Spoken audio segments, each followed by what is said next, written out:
Now to your top 10 headlines in just 2 minutes. At least 6 people have been killed by raging wildfires in Hawaii. Thousands more are forced to evacuate their homes. The governor is now telling people visiting Maui to leave and telling other visitors to not come. There have been reports of people running into the ocean to escape the flames. Senator Dianne Feinstein's now back home after she was briefly taken to the hospital after she tripped over her chair and fell. The senator from San Francisco is 90 years old. We now know the name of the man who died after crashing into a tree on Elk Grove Boulevard. The Sacramento County coroner identified him as 34-year-old Robert Hansen. Police are now looking into how the crash happened, but do not believe Hansen was drunk when he crashed.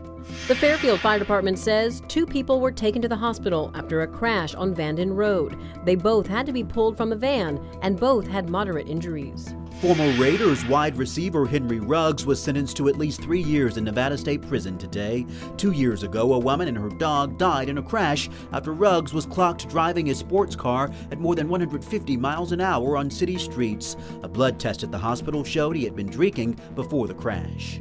Today, Toronto-based rapper Tory Lanez was sentenced to 10 years in prison for shooting his former friend and fellow rapper Megan Thee Stallion in the foot. The shooting happened after a party back in 2020. FBI agents in Utah shot and killed a man while trying to serve a search warrant at his home in Provo.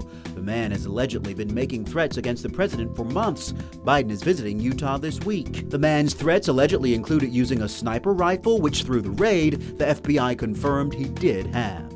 A humanitarian volunteer from New Hampshire has reportedly been released 2 weeks after she was kidnapped by a gang in Haiti. The woman was working at a ministry in Port-au-Prince when she was kidnapped with her daughter. The State Department says she is now safe.